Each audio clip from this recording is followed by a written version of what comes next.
दोस्तों, भगवान श्री कृष्ण वास्तुशास्त्र का विशिष्ट ज्ञान रखते थे।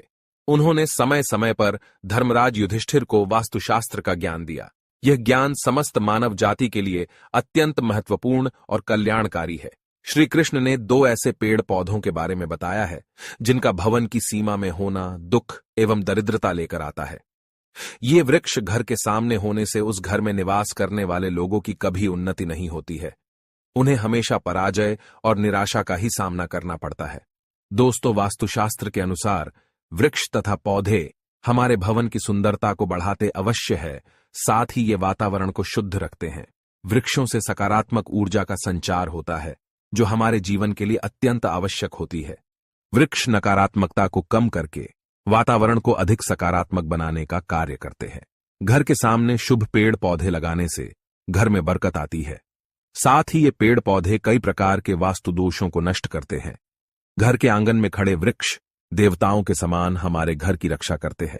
इसीलिए हमारे पुराणों और शास्त्रों में भवन की सीमा में कुछ शुभ वृक्षों का रोपण करने की सलाह दी गई है। आज हम जानेंगे हमारे घर की सीमा में कौन से वृक्ष तथा पौधे होने चाहिए और कौन से वृक्ष नहीं होने चाहिए। जैसे कुछ वृक्षों को शास्त्रों में शुभ बताया गया है, उसी प्रकार से वास्तुशास्त्र में अशुभ वृक्षों तथा पौधों का वर्णन मिलता है।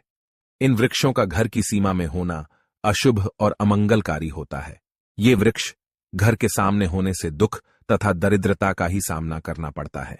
इन वृक्षों के सानिध्य में रहने पर धन का नाश होता है, शत्रुओं में वृद्धि होती है, मनुष्य अपना मान सम्मान तक खो देता है। इसीलिए यदि आपने भी जाने अनजाने में अपने घर के आंगन में अथवा घर के अंदर ऐसे वृक्ष तथा पौधे लगाए हैं, तो बिना देरी किए उन्हें तुरंत हटा देना चाहिए। तो चलिए जान लेते हैं मनुष्य को कौन से पेड़ लगाने चाहिए और कौन से नहीं। सबसे पहला है पीपल का पेड़।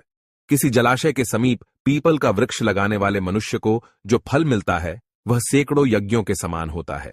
जब पीपल के पत्ते उस जलाशय में गिरते हैं तो वे पिंड के समान होकर पितरों को तृप्ति प्रदान करते हैं। इससे सभी प्रकार के पितृ दोष समाप्त हो जाते हैं। श्री कृष्ण कहते हैं, जो मनुष्य नित्य स्नान करके पीपल को स्पर्श करता है वह सभी पापों से मुक्त होता है और कभी पराजित नहीं होता है। पीपल को स्पर्श करने से लक्ष्मी की प्राप्ति होती है और उसकी प्रदक्षिणा करने से आयु में वृद्धि होती है। पीपल की जड़ में श्री विष्णु, तने में शिव जी और अग्रभाग में ब्रह्मा जी स्थित रहते हैं। सोमवती अमावस्या के दिन पीपल को प्रणाम करने से जो फल मिलता है वह 1000 गाय के दान के बराबर होता है। इस संसार में पीपल के समान कोई वृक्ष नहीं है। साक्षात श्री हरि इस वृक्ष के रूप में पृथ्वी पर विराजमान है। पीपल के वृक्ष को चोट पहुंचाना अथवा उसकी टहनी तोड़ना महापाप माना गया है। ऐसा मनुष्य एक कल्प तक नरक में रहता है और जो पीपल को जड़ से काटता है उसका कभी नरक से उद्धार नहीं होता है। दूसरा है आंवले का वृक्ष। श्री कृष्ण कहते हैं, आंवले का फल समस्त लोकों में प्रसिद्ध और परम पवित्र है।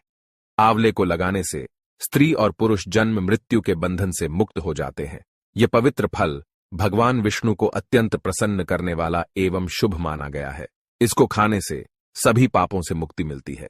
आंवला खाने से आयु बढ़ती है, उसका जल पीने से रोगों का नाश होता है और आंवले को जल में मिलाकर स्नान करने से दरिद्रता दूर हो जाती है और सभी प्रकार के ऐश्वर्य प्राप्त होते हैं। जिस घर में आंवला सदा मौजूद रहता है उस घर में कभी दैत्य और राक्षस नहीं आते हैं। एकादशी के दिन अगर आंवला मिल जाए तो संसार के सभी तीर्थों से बढ़कर फल प्राप्त होता है। अपने केश में आंवला लगाने वाला फिर से मृत्यु लोक पर जन्म नहीं लेता है।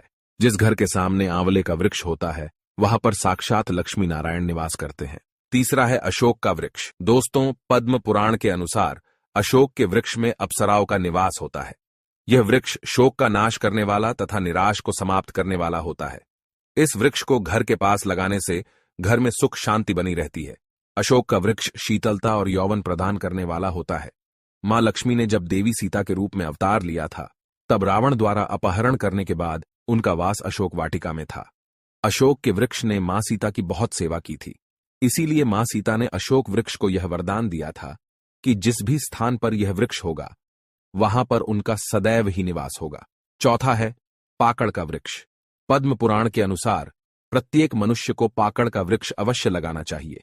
यह वृक्ष लगाने से जो फल मिलता है वह महायज्ञ के समान होता है। कलयुग में मनुष्य यज्ञ नहीं कर पाएंगे, इसीलिए उन्हें एक पाकड़ का वृक्ष अवश्य लगाना चाहिए। पांचवा है नियम का वृक्ष। पद्म पुराण के अनुसार नीम का वृक्ष लगाने से सूर्य देव प्रसन्न होते हैं। नीम का वृक्ष आयु प्रदान करने वाला माना गया है। इसे घर के पास लगाने से नाना प्रकार के रोगों से छुटकारा मिलता है। मां लक्ष्मी को नीम के पत्ते अत्यंत प्रिय होते हैं, इसीलिए वह नीम के वृक्ष के पास निवास करती है। घर के सामने नीम के वृक्ष का रोपण करने से धन संपत्ति की प्राप्ति होती है। छठा है जामुन का वृक्ष। यदि कोई मनुष्य कन्या प्राप्ति की कामना करता है तो उसे जामुन का वृक्ष अवश्य लगाना चाहिए। पद्म पुराण के अनुसार जिस मनुष्य के घर के सामने जामुन का वृक्ष होता है उसके घर में कन्या का जन्म होता है, जो कुल का गौरव बढ़ाती है। सातवां है बेल का वृक्ष। पद्म पुराण के अनुसार बेल के वृक्ष में भगवान शिव और गुलाब में देवी पार्वती का निवास है।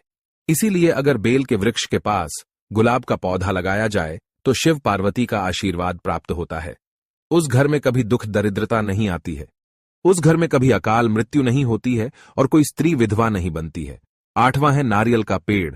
नारियल का पेड़ लगाने से पुरुष अनेक स्त्री का पति बनता है। नारियल किसी भी धार्मिक अनुष्ठान का आवश्यक अंग होता है। यह अत्यंत शुभ माना जाता है। घर के आंगन में नारियल का पेड़ होने से उस घर में हमेशा शुभता होती है और उस घर के सदस्यों का समाज में बहुत मान सम्मान होता है। सुंदर पत्नी की कामना करने वाले मनुष्य को अनार का वृक्ष लगाना चाहिए।